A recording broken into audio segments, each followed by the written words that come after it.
This is Teachers Talk Radio, and you are listening live. Go grab your wristbands, go grab your tent. We're off to the festival tonight. In fact, we're off to the pyramid stage. For tonight, we're going to do some pyramid stage pedagogy with me, Chris Wilkinson, on the Late Late Show. So tune in, let's talk it out.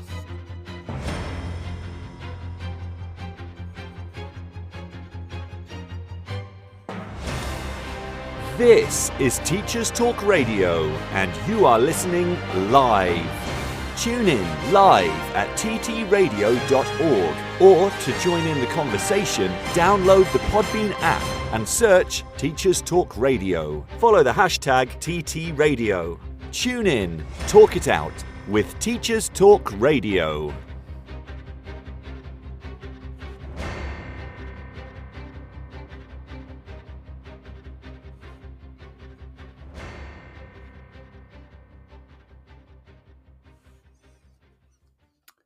Well, good evening and welcome to the Late Late Show with me, Chris Wilkinson. I'm excited as always to be here with you, and tonight we're going to embark on a journey to explore what I envision as pyramid stage pedagogy. And it's pyramid stage pedagogy for our classrooms. Now, tonight's show is inspired by a recent experience that resonated with me personally. As I took a break from the exam marking, which will forever plague us in June, I found myself captivated by a particular band's headline performance on the pyramid stage at Glastonbury. Now, I found that the energy, the connection, just the immersion of the crowd and the music, it struck me deeply, and I was literally sitting on the couch watching it thinking, wouldn't this be incredible to achieve this level of inclusion and engagement in the classroom?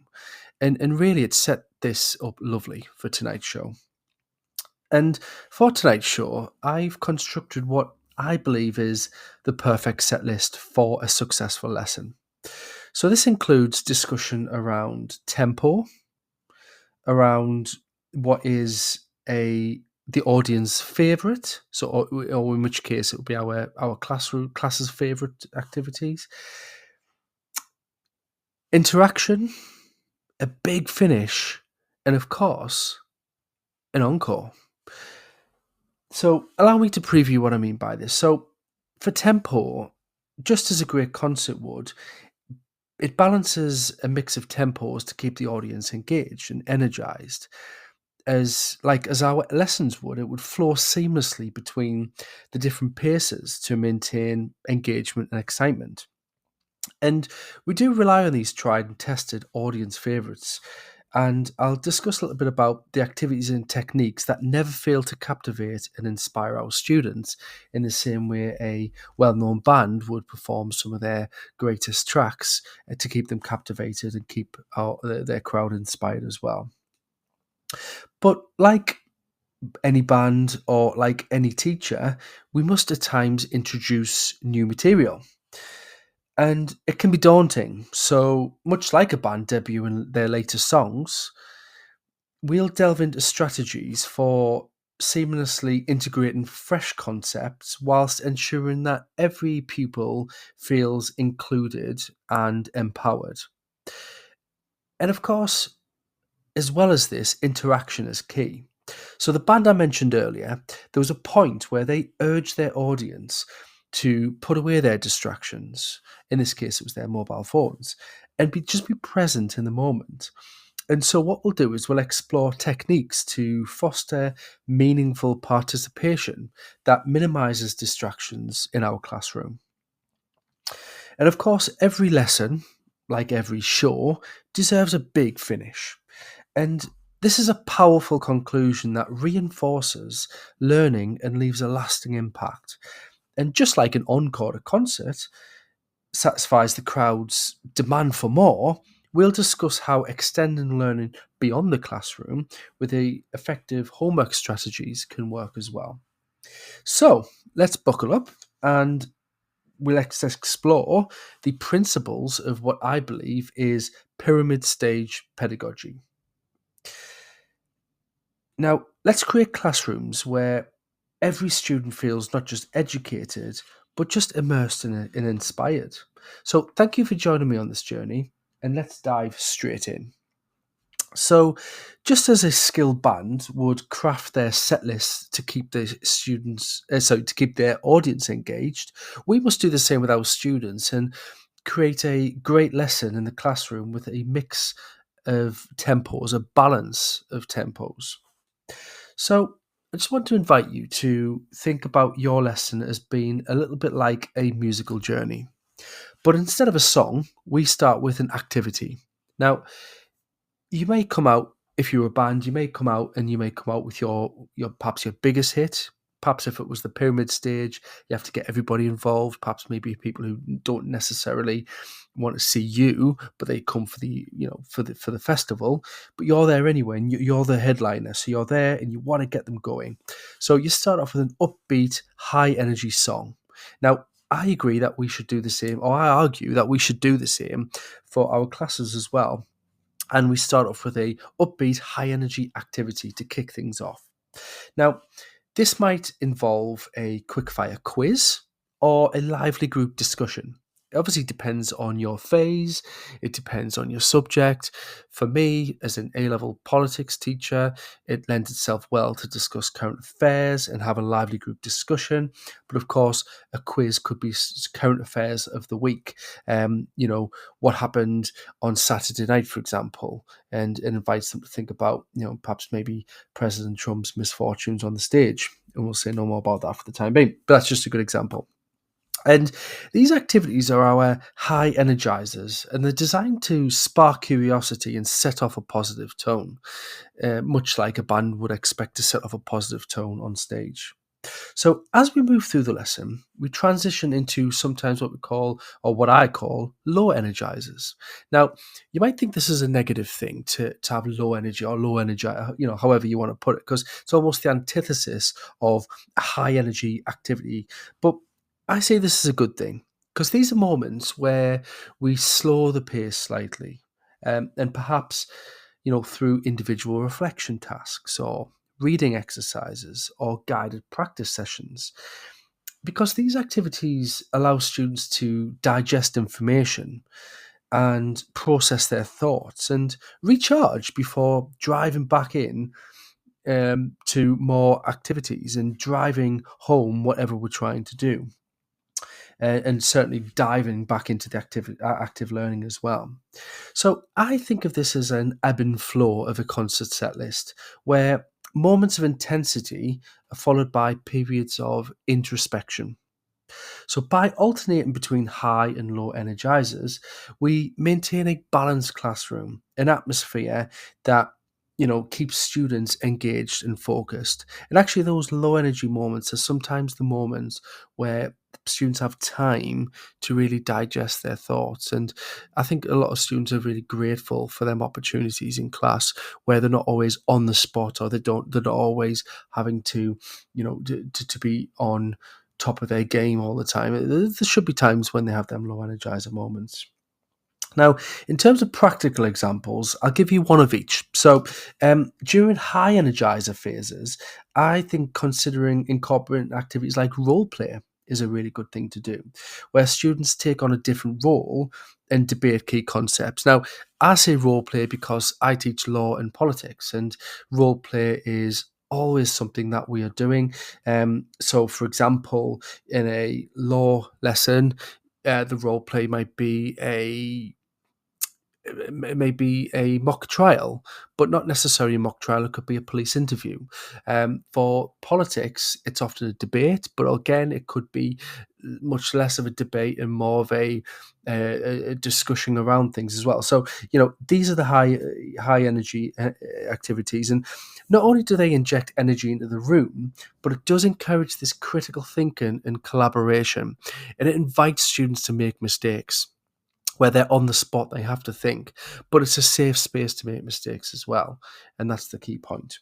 For our low energizer moments, this is things like silent reading or providing valuable opportunities for students to process information where they are able to do that at their own pace. Now, I say at their own pace. There is a timer on this, of course, but it is inclusive in the sense that it does allow students to have that time to reflect on things. And these quieter activities promote deeper reflection and allow students to consolidate their understanding before moving forward. And it's so important to do that, very, very important. And the key, I think, in the overall session, whether it's high energy, low energy, I think the idea is to be intentional with these transactions as well. So just as a band might carefully plan their set list to build momentum, maintain interest, bring it down with an acoustic set, um, or whatever. Teachers can do the same. They can strategically alternate between fast and slow activities in order to sustain engagement throughout their lesson.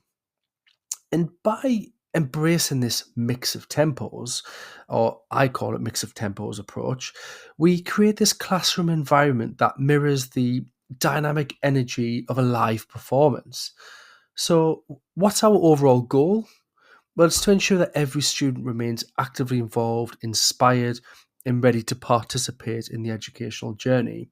And I don't think they can do that all the time if it's at the same tempo. So there does need to be shaping it up, and we do find this as well. So, as we continue our exploration of the pyramid stage pedagogy, let's remember the power of pacing. Let's craft lessons that resonate, energize, and ultimately empower our students to thrive. Now, let's also delve into another key aspect, and this is the audience favourites that we talked about to maintain engagement. And much like a band will drop their crowd pleasing hits throughout the session that they have. Now, it might be that a well known band such as the one that I watched on the pyramid stage recently, they might have, what, 10, 12, 13 very, very well known tunes, and they can just drop them in periodically. In fact, their whole set list might just be an entire list of what I call bangers. They could do that, couldn't they? But ultimately, they might need to bring new things in as well, and they might have to do other things as well as just dropping out their bangers all the time. So the point is, they will pick and choose their moments to do this in the set list, and I think we need to do that as well as teachers. Um, because just as a band knows their audience's favorite songs, teachers can leverage familiar activities to captivate and inspire students. So these well-known hits, as we say, in education are tried and tested methods that resonate with students and keep them actively participating. So, one effective strategy, as I said before, is a quiz. But this quiz might be, something for retrieval practice. It might be something just to, keep them going. But quizzes not only serve as a tool to assess learning, but also to inject an element of excitement and competition in the classroom. So, whether it's a pop quiz, review concept, or a team-based quiz, this does encourage the competitive spirit and drive active participation. My students go absolutely crackers for it. Whenever I get the buzzers out, they love that. Chris, can we get the buzzers out today? Maybe, knowing that it's probably not going to happen, but I know that week I will have them if I get them on board with some buzzers. So I know what I think is a is a well-known hit. And I think the only way really to understand the well-known hits is to get regular feedback from learners. And if you think about this band, they will get instant feedback as to whether or not that is a song that should have been played. I'm not going to name bands, but name one band. You can think of a band, think of a well-known song. They start playing it. The crowd go crackers, and they go crackers every time that song's played. That band knows to put that in there, don't they? And it's like, we need to do that. We need to say, right, we're doing this today, and their crowd go wild, or in our case, the class go wild. And we get that through regular feedback, don't we?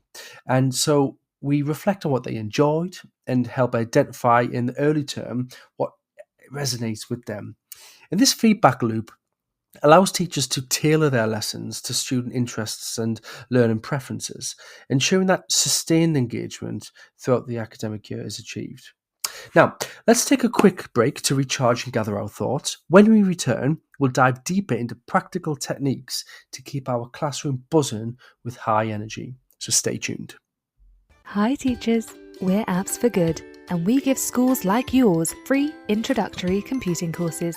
Our courses are for everyone, including those who aren't computing teachers, and they're fully equipped with resources mapped to the UK computing curriculum. Independent learning is central to our courses. Your students will develop essential and digital skills by working in teams to create prototype apps for good. We'll even connect you with industry volunteers to give real-world feedback. Let's empower every young person you teach to shape their future with technology. Speak to us at www.appsforgood.org. Imagine having your own instructional coach available 24/7. Now you can with the Teaching How-Tos platform. This highly personalised social platform empowers busy teachers to learn and apply evidence-based teaching techniques, either independently, working collaboratively with their peers, or with our new AI assistant. The platform features over 160 visual guides to teaching techniques, designed to help you quickly and easily implement high-impact practices that boost student engagement and improve learning outcomes. Join over 200 institutions worldwide that are elevating their teaching practices with the How-To app. No gurus, just practical support anytime you need it. Interested in finding out more? Visit teachinghowtos.com and register for our next webinar. Are you looking for best practices and innovative strategies to foster confident, lifelong readers? Watch sessions by thought leaders in education, literacy experts, and EdTech specialists from the International Reading Conference for free. The lineup included renowned speakers such as TV personality and education expert Basit Siddiqui and beloved children's author Michael Rosen.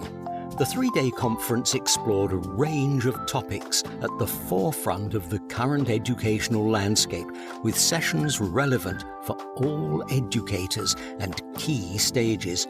Sign up to receive the recordings for free by visiting the Reading Solutions UK website at readingsolutionsuk.co.uk. This show is brought to you in partnership with John Catt Educational, publishers of professional development books and resources that support great teaching and learning in schools around the world. Don't miss out. Level up your professional development today and visit johncattbookshop.com to explore the full range of titles. Use the code JCTTR2425 for 20% off your order. Happy reading. Welcome back. And before the break, we explored how audience favourites, such as quizzes, play a pivotal role in keeping students engaged and eager to learn. Now, building on these ideas, let's delve deeper into practical techniques for maintaining this classroom energy. Now, quizzes are versatile tools that can be adapted to various learning preferences and, of course, topics. Now, consider using quick quizzes at the beginning of a lesson to review previous material and activate prior knowledge. We're all about retrieval practice, aren't we? In fact, it's part of a lot of curriculum design to embed retrieval practice, ensure spaced learning happens, and spaced, retrieval practice, and all these various different ways to help students to memorize and remember key content and activate prior knowledge. And these short bursts of assessment not only gauge understanding, but set a proactive tone for learning. Now, on the theme of pyramid stage pedagogy, I just really think it's important that we say that the quizzes are doing all these things, but you know what? Students just love them, don't they? They just love it because they're comfortable with it. It allows them to shine. And, then okay making mistakes in these sort of surroundings if they're in a safe space and they're having fun alongside it as well. And look, that's what it's all about. Now, of course, students, there's different ways of doing quizzes, and students always enjoy different ways of doing it. Sometimes they like to be behind the comfort of their phone, and I think to engage further learning, you can vary the format of these quizzes. So you can try incorporating multimedia elements as well, and interactive platforms, or even peer-to-peer quizzes where students create questions for each other, and of course, that way that they can be even more comfortable, that they are within the correct, they are controlling the quiz and can have fun along the way. And this collaborative approach not only reinforces learning, but it also cultivates a sense of ownership and responsibility among students. And look, we see this all the time on, if you've been to if you've been to see your favorite band at a show, or if you've seen it on the television, we see this all the time. This collaboration between the fans and the artist. It happens all the time. It may be that the artist stops singing and the crowd just start going instead, and he says, "Right, just the men, or just the women," as they did recently, or those at the back, those at the front, and just let's get some collaboration going. And that's exactly the sort of tone that we want to set for our classrooms as well. And it'll be perfect. Now, if we turn our attention to role play, because I did mention role play earlier as well, my students go crazy for role play. As politics students, they are, they very much see a lot of politics in action. They see a lot of their politicians in debates, especially in the recent elections, and that inspires them to want to do it as well. So this immersive technique certainly isn't just for drama classes. I'll say that now. It's a powerful education tool that it does encourage empathy, because we're all at one point going to be vulnerable to a question that we have to think on the spot. It allows for critical thinking and creativity. Let's not forget that. And of course, the creativity is a pivotal link between teaching and what I saw at Glastonbury the other week. Now, imagine transforming your classroom into a courtroom for a mock trial, or a historical setting for a reenactment. I think by assigning these roles and scenarios that relate to the lesson's content, you are inviting your students to step into different perspectives and engage deeply with the material. And, to a degree, we do that in the crowd as well, don't we? We leave our personalities and we leave our lives, if you like, at the ticket door when we go in with that. Sorry, with the turnstile when we go in without ticket. We are a fan at that time, and we are there purely as a fan of whatever we're going to see. And we play that role, don't we? And we certainly are happy to go alongside it with the rest of the fans as well. So I think in considering integrating technology into role play, you can have virtual simulations, interactive storytelling apps. A lot of these are free, by the way, and even video presentations can bring lessons to life, and to cater to this digital native generation that we're used to. So these multimedia approaches not only capture students' attention, but also provides these opportunities for personalized learning experiences. And I think it's so important in the digital age to be able to do that. So as we explore these audience favourites, remember the importance of feedback. Regularly check with students to assess their level of engagement and understanding, and whether or not they are actually enjoying it.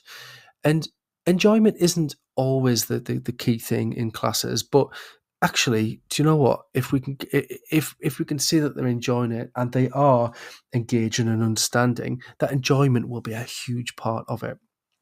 It's like a band would do the gig anyway, but it's even better when the crowd's on board. And I think that's absolutely right. So we use feedback to refine, adapt teaching methods, ensure that lessons remain dynamic and relevant. And when I say feedback, I don't necessarily mean to say at the end of the show, at the end of the lesson, can you fill in this questionnaire as to a scale of 1 to 10 how you enjoyed it? The feedback could just be taking a step back, watching it happen and going, wow, this has landed. And if it's landed, then that's all the feedback sometimes you need. It's like a band. If they produce a new song, or if they, worried whether or not to play an old song, they play it, the crowd go wild. The next gig, they're going to do the same. It makes sense. That's the feedback that we're looking for. And I think by incorporating a mix of these tried and tested techniques like quizzes, innovative approaches such as technology, enhanced role play, we create this classroom environment where learning is not only effective but enjoyable. All right. And I think it's very important to make that point as well. Now, let's turn our attention, just before we take a news break, let's turn our attention to what new material as well, because, inevitably we will have to address the new material, and it's always a bit of a concern how that's going to land the first time. And I can't remember who it was who said this. It was an artist. I think it was. I can't remember. It might have been. Honestly, I can't remember off the top of my head. But they said they have a list of songs that they want to play every time, and then all of a sudden they have to think, right, this is the new material, and then they see people leaving to go to the toilet or to go to the bar because they're not bothered about the new material. They just want the old bangers to be played, as I said earlier. And I think as a teacher, we could just keep rolling out the same techniques, but from time to time we have to do new things. We have to approach new material. I don't mean new new content. I mean new material. Sometimes we have to try something new, something fresh, and I think that's what I mean by that. And much like a band unveiling their songs to a live audience, teachers do face that pivotal moment when they are presenting unfamiliar content or unfamiliar activities. It could be content, but it could be a new way of doing things as well. So the phase is critical for student growth and development, but of course it can be met with some resistance, and students may initially struggle to connect with a new concept or feel overwhelmed by its unfamiliarity. And it's here that inclusive practice becomes essential. So inclusive teaching means creating an environment where every student feels valued and capable of learning, regardless of their background or learning preference. So just as a band considers their audience when debuting new music, teachers must gauge their students' readiness and adjust their approach accordingly. So one effective strategy is to scaffold the learning process, as I'm sure we're all very familiar with, and it's breaking down these complex ideas into manageable steps and providing ample support along the way. Now, I don't know how I sort of saw this in my head. Was this is like if a new band says, right, we're going to try a new song now, and first of all you hear the crowd go, just play your normal stuff, it's fine. But no, we're going to try a new one. Okay, so what we're going to do is we're going to start, and they almost talk them through because it's that different. And they might say something like, okay, can I get a way up over here, or however it is that they do it. It's like they know that they're going to have to be transparent, that this is new and we're going to have to try new things. This is what I would like to do. And if you do this, I promise you, it'll be like the bangers that you used to as well. We just have to do new things. And I think by taking that transparent approach and making sure that you are scaffolding that the learning process, it not only promotes understanding, but it builds that confidence and engagement amongst people as well, students as well. And so, as we transition into our new news segment, let's reflect on the importance of pacing.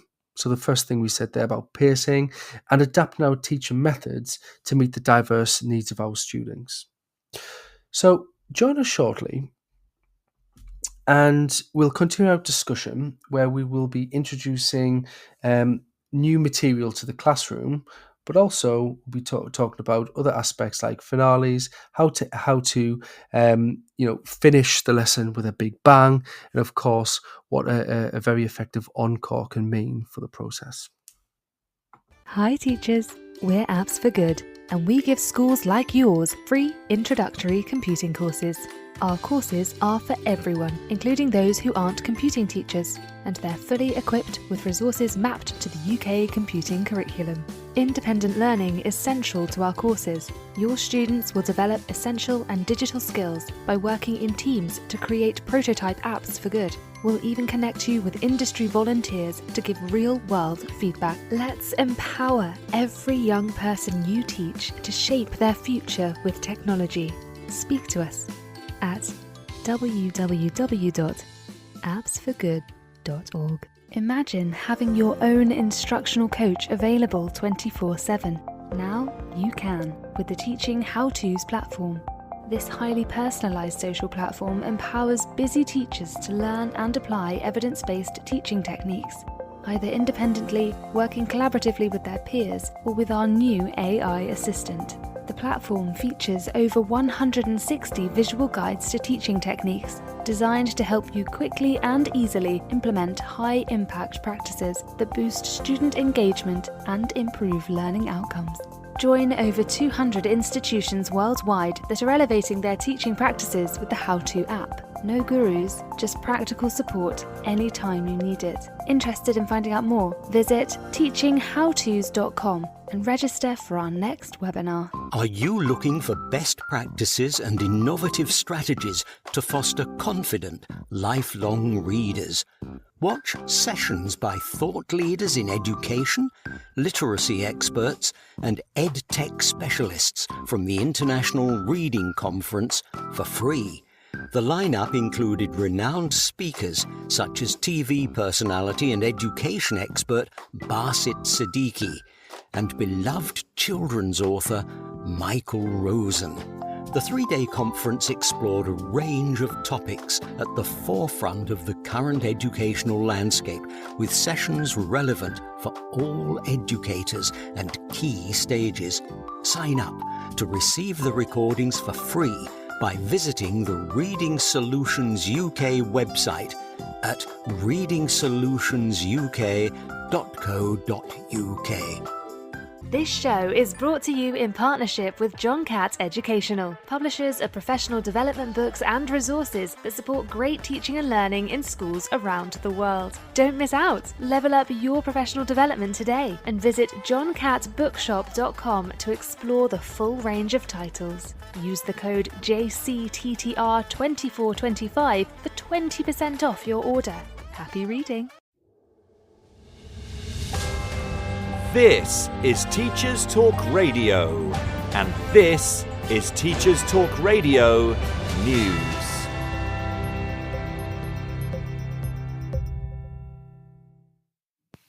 In higher education news, the BBC reports on the 5,000 students who have brought claims against University College London over the quality of teaching provided during the pandemic.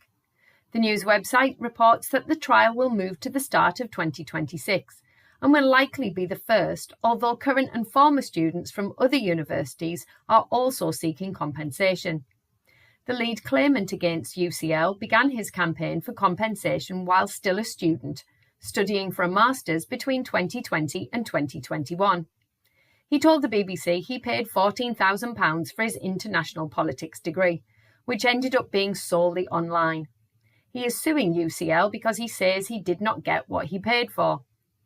Test cases will be identified in November, although lawyers representing the students said they would welcome sensible settlement proposals from UCL so that this matter does not proceed to trial. A spokesperson for UCL said the university had prioritised health and safety of the community and followed UK government guidance throughout the pandemic. The Standard covers Eton's plans to ban smartphones for the next academic year. From September, the school will issue boys with a phone that can only be used to make calls and send texts. Eton follows several other private schools who have made similar decisions and are urging parents to only buy smartphones if absolutely necessary. The Eton rules apply to pupils who are aged 13 and in their first year at the school. A letter sent to parents of new boarders said that any smartphone should be taken home after its SIM card was transferred to the school-issued simple handset. Meanwhile, Prime Minister Sir Keir Starmer says he's not in favour of simply banning phones for under 16s. In May, a committee of MPs said the new government should consider a ban within its first year because of what it called serious dangers posed to children. The PM said there was a serious question to be asked about what content children can access and how it could be controlled, but that a ban wasn't a practical way forward. Sir Keir was speaking on ITV's Good Morning Britain and said he would sit down with anyone to look at how to put better protections in place. He avoided questions about his own children's use of smartphones, saying he wanted to keep them out of political discussions of any kind. BBC News reports on a review commissioned by Reading Borough Council following the death of head teacher Ruth Perry. The review criticised a culture of high-stakes accountability that led to the public condemnation of individuals. The review included conversations with Mrs. Perry's colleagues and governors at the primary school she led, as well as the head teachers and council officers in the local area. There were also meetings with the family of Mrs. Perry. The review concluded that what happened to Mrs. Perry showed the folly of the macho culture of high-stakes accountability. It also recommends the local authority support calls for Ofsted to scrap its one-word judgments. Mrs. Perry's sister, Professor Julie Waters, said she welcomed the call for the council to join the campaign, but said the review goes very lightly on the local authority. Ofsted will publish a review later this summer.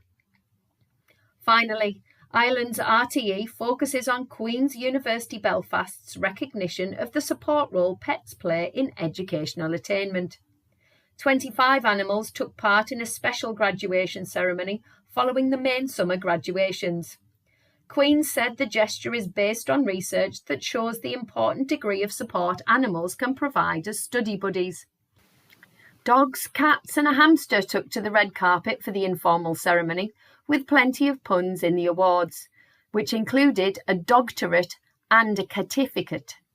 The university said research has shown that time spent with pets can improve concentration levels and lower stress, two things that are important when studying. This has been your Teachers Talk Radio News with Joe Fox. Well, welcome back, everyone. I hope you found the news update informative. I certainly did. I did not know about the cats and dogs, and why not? It sounds like a really good initiative, and perhaps maybe a Teachers Talk Radio show in the future might feature dogs and cats. Who knows?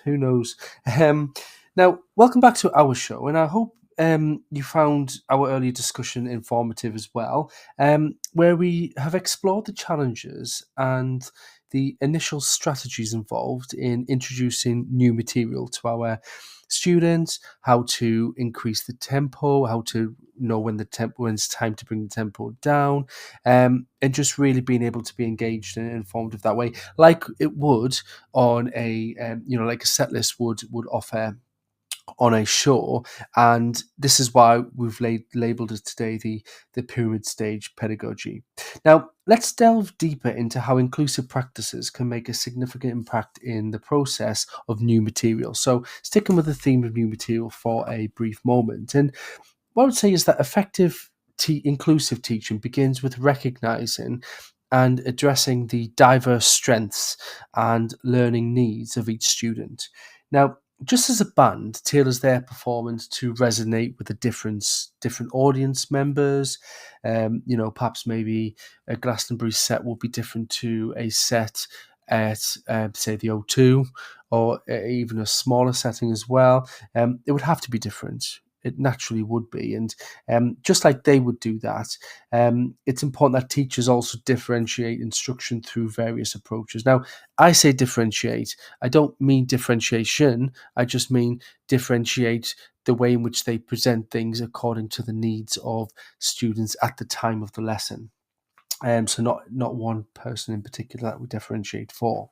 So things like visual aids, interactive activities, collaborative learning experiences, these all serve as great multiple entry points, and they ensure that all students can connect with and understand new concepts. And on top of this, fostering a supportive classroom environment is crucial, and encouraging peer interaction, offering personalized feedback, and just promoting critical thinking are all essential components of that inclusive practice that does enhance learning outcomes and creates that learning experience. And, again, linking that back to the theme of tonight with bands, you'd expect to see a lot of this as well with interaction, personalized feedback from audience as well. Depending on the crowd, it might be that one crowd goes wild for a particular part of the show than others, and they might tap into that more. It's all about getting that feedback on how to drive forward progress as well. And it's also about anticipating and addressing those potential challenges as well. Um, and now, I looked at this band the other night, and I turned it on particularly when I knew it was starting. I thought, I wonder how many people are actually here to watch that band, or they are just here because they wanted to see bands before. I've been to Glastonbury, I've been to other festivals as well, and the headline is not necessarily always the person or the band that I want to see. So that's a challenge for them the other night, wasn't it? I must say they handled the challenge very well, but that is a challenge for them. And, as teachers, we almost have to expect that as well, that sometimes they aren't maybe there for our lesson. It might be a mandatory lesson like, personal development, or it might be a session that's mandatory, such as, I don't know, a beginning of year thing.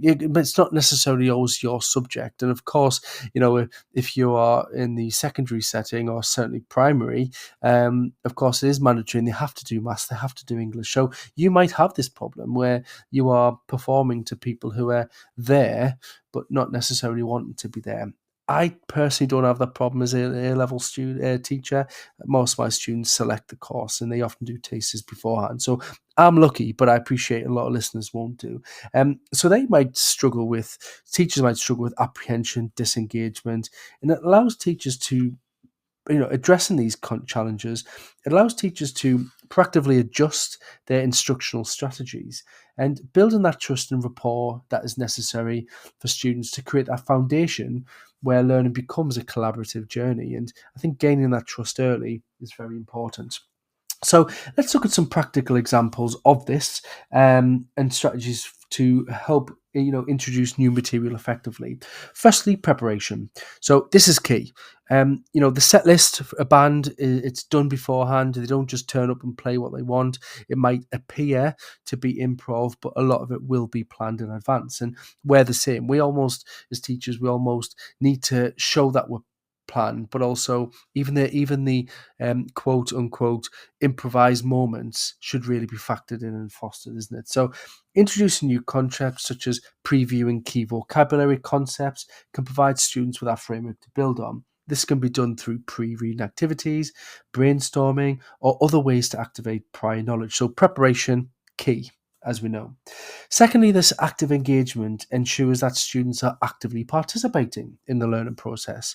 So utilizing techniques that are, so important, like think, pair, share, I, we, you. These are all really good techniques where students discuss their thoughts with the partner beforehand, and share with the class, and it encourages peer interaction, deeper understanding, and of course just the confidence that it's been filtered through few people, so that's when they are able to present with the confidence that they're correct, or at least that they're not the only one who thinks that. And furthermore, this reflection and feedback are all integral parts of the learning journey. So providing opportunities for students to reflect on their learning progress and receive constructive feedback helps them monitor their own understanding and promotes continuous improvement. So, are you having a good night? Yes. What do you want to hear? That's what a band would do. We can't just throw our mic in the air and say to our class, "Are you having a great time? What do you want to do better? We can't do that, but we have other ways of doing that without necessarily having them to fill out a massive essay to do so. And finally, just that flexibility and adaptability as well, and recognizing that students not only grasp new material, not all students grasp material at the same time, and so we must adjust our instruction and scaffold in order to, deliver that ongoing assessment and feedback that's relevant to them, and just make sure that learning remains dynamic and responsive to the student needs. And for our next segment, we'll quickly shift our focus to practical techniques for sustaining engagement momentum through the learning process and how to deliver that interaction as well. Now, one powerful moment that resonated with me the other night, watching that particular band on the pyramid stage, was the lead singer and how they urged the audience to put away their phones and be in the moment. He said, "You've got the rest of the show to do this. For this one song, put your phones away. Let's just be in the moment." And was a sentiment that held a profound implication for me, because I thought, well, actually, do you know what? We should be doing that in the classrooms as well. And I think in today's digital age, smartphones can be a valuable tool. I think we have to address the elephant in the room when it comes to the digital age, that smartphones can be. And, I've got colleagues, on the show. I've got colleagues, at my college, that will tell me that they use smartphones effectively. And I think, great. Okay. But just like the lead singer did, they recognise the importance of fostering a focused, immersive experience for their concert goers, or in my case, my students. We too can create a environment where they're fully present and engaged in the learning process. So I actually don't allow my students to use their phones at all. I'm not now all of a sudden deciding to do this because I watched this show the other night. I was already doing this, but I just thought, so refreshing to see someone do that. So I actually implement a phone pouch system. And so at the beginning of each lesson, students are encouraged to, well, not encouraged, it's actually an order of mine, to place their phones in their designated pouches, which are securely stored until the end of the class. They can see them. It's right in front of them. It's actually one of those, if you can imagine going to your closet, opening the door, and you've got something that hangs over the door where you put your shoes in, or your scarves or whatever. That's all I've got. It's a pouch, and there's, I think there's about 20 of them, and the students literally put their phones in, and they can see them. So it's right in front of them. But yeah, it's this ritual of mine sets my classroom's expectations from the outset. Now, it's different in other classes, and other teachers have different outcomes or different expectations. Mine is clear from the outset. Okay, during our time together, our focus is learning, active participation, free from distractions and notifications of social media. And there is an argument that I'm missing out on opportunities to do the multimedia quizzes that I talked about earlier. But on balance, I prefer them to be in the moment every time. And I think the benefits of minimizing phone use goes beyond just reducing distractions. Again, we're in the moment. And when I give an activity such as a whiteboard activity, quite often some of them will finish early. Now, yourself as a listener, that if you've got a minute before you have to do something, you might quickly check your phone. Now, that might be nothing there for you on that phone, so you put your phone away, but there might be that message. There might be a message that, we're going to McDonald's now instead of later. Students gone, their head's gone now, it's lost. Imagine blowing up a balloon, and the whole lesson, you're blowing up that balloon, and that air inside represents the knowledge, the attention. Imagine just letting go of that balloon and just it fizzles out into nothing. That's almost sometimes what I believe a phone can do. It just totally kills the moment if they're distracted and zoomed off into something else instead. So I think being in the moment, really helps them to actively listen, participate in discussion, absorb information, but just concentrate more as well. And imagine the difference it makes when students are fully present during discussions, debates, or hand-on activities. They're not just physically present, they're mentally engaged, contributing ideas, asking questions, collaborating with their peers. And this active involvement enhances learning outcomes, and it just cultivates this classroom culture where every voice is valued. And I think setting aside phones encourages students to develop essential interpersonal skills as well. They learn to communicate face to face, active listening, and they represent themselves for that moment. And by doing so, they respect others' perspectives without the distractions of digital devices. So just like that lead singer did the other night, and hit their call for being in the moment, and it resonated with thousands of concert goers at the time, minimizing phone use can resonate with our commitment to create a conducive learning environment. Now, as we strive to create a vibrant and focused learning experiences, consider how simple adjustments like phone pouch system can make a significant impact to your classroom. Now, before we move on to our final segment, we'll take a short break for our final advertisement for the evening.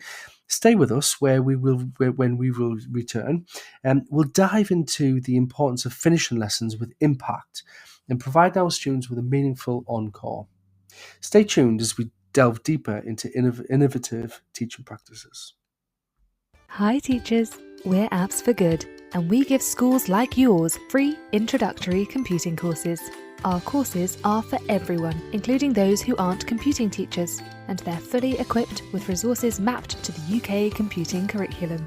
Independent learning is central to our courses. Your students will develop essential and digital skills by working in teams to create prototype apps for good. We'll even connect you with industry volunteers to give real-world feedback. Let's empower every young person you teach to shape their future with technology.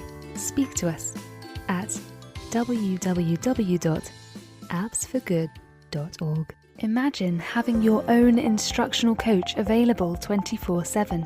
Now you can with the Teaching How-Tos platform.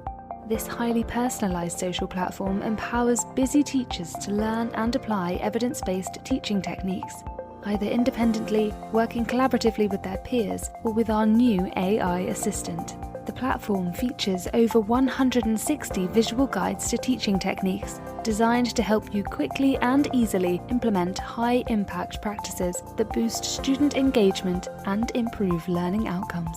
Join over 200 institutions worldwide that are elevating their teaching practices with the How-To app. No gurus, just practical support anytime you need it. Interested in finding out more? Visit teachinghowtos.com and register for our next webinar. Are you looking for best practices and innovative strategies to foster confident, lifelong readers? Watch sessions by thought leaders in education, literacy experts, and EdTech specialists from the International Reading Conference for free. The lineup included renowned speakers such as TV personality and education expert Basit Siddiqui and beloved children's author Michael Rosen. The three-day conference explored a range of topics at the forefront of the current educational landscape, with sessions relevant for all educators and key stages. Sign up to receive the recordings for free by visiting the Reading Solutions UK website at readingsolutionsuk.co.uk.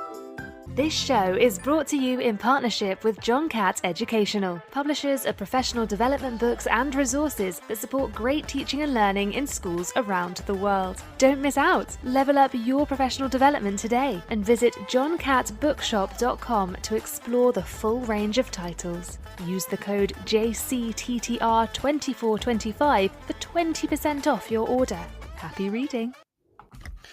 Welcome back, everyone. And tonight we've been exploring pyramid stage pedagogy, where we've been drawn parallels between engaging classroom practices and these captivating performances of our favourite artists. And just as musicians end their concerts with a powerful song or a powerful couple of songs that resonates with their audience, teachers too must ensure lessons finish with a big finish. And in our case, that's a plenary that reinforces knowledge and leaves a lasting impression. So the big finish is more than just a summary. It's a strategic opportunity to consolidate learning and embed information in students' work and memory. So one effective technique is the exit ticket, where students quickly jot down key takeaways or questions before leaving class. This not only reinforces learning, but also provides valuable feedback or understanding. Another approach is a reflective discussion or debate, where students articulate what they've learned and how it connects to real-world applications. I do this a lot in politics. I find that what they've studied will always resonate with real-life politics and real-world applications. And being a American and UK politics teacher, I've got a lot of range to choose from, and it's just so much fun to do that.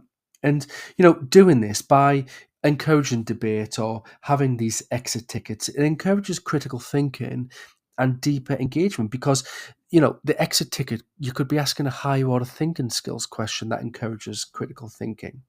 So it's not just what have you learned from today, it could be something like, do you agree with it?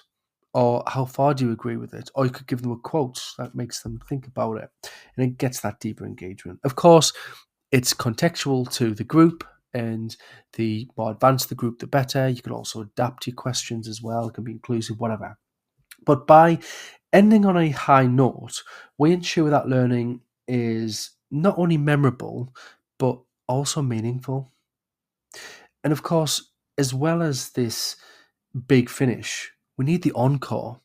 Now, unlike artists who might perform additional songs to satisfy their audience's demand, we're not what we're not going to be doing, or what we can't do is, we can't just leave the class and then the kids stay behind and go, we want more, we want more. Yeah, that's just not going to happen.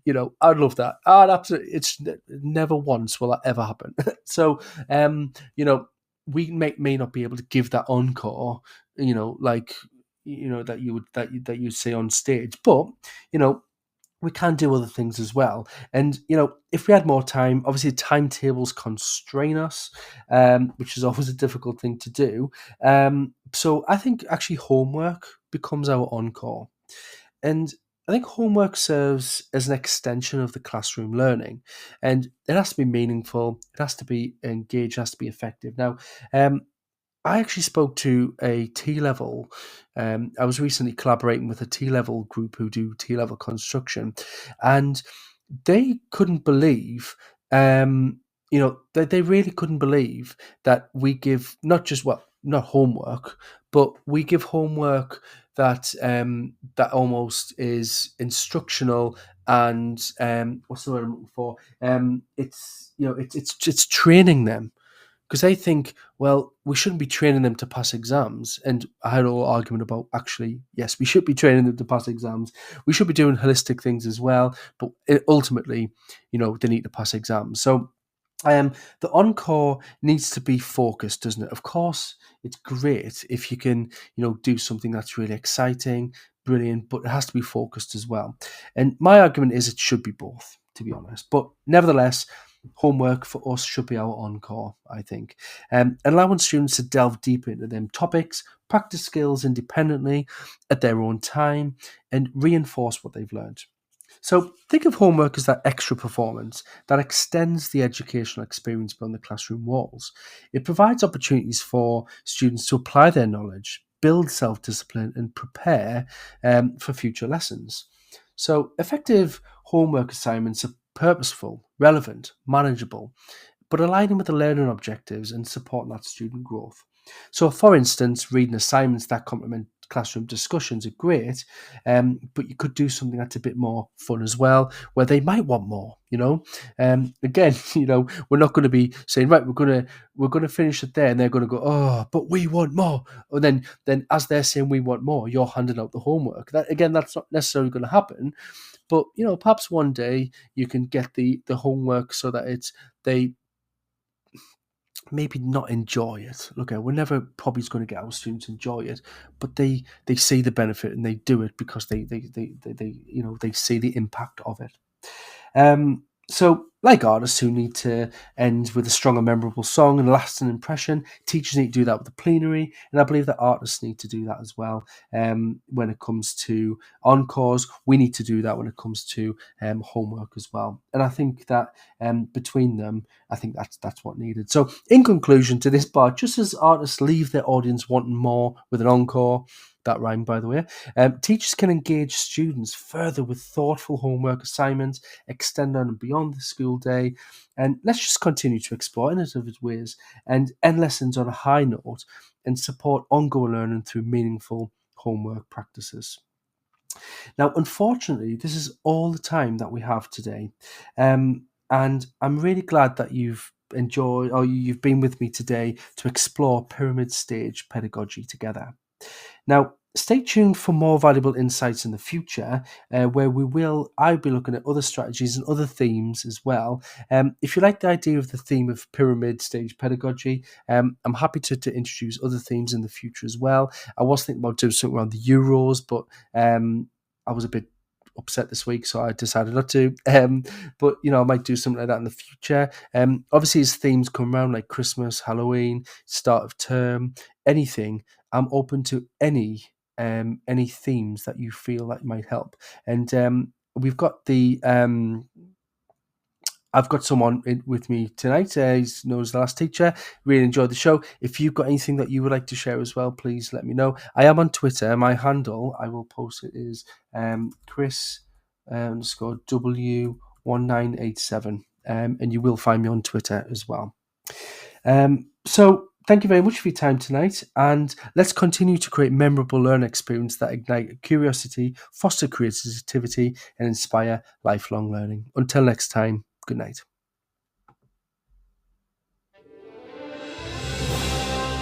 You've been listening to Teachers Talk Radio. Tune in live and listen back at ttradio.org. We look forward to hearing from you next time on Teachers Talk Radio.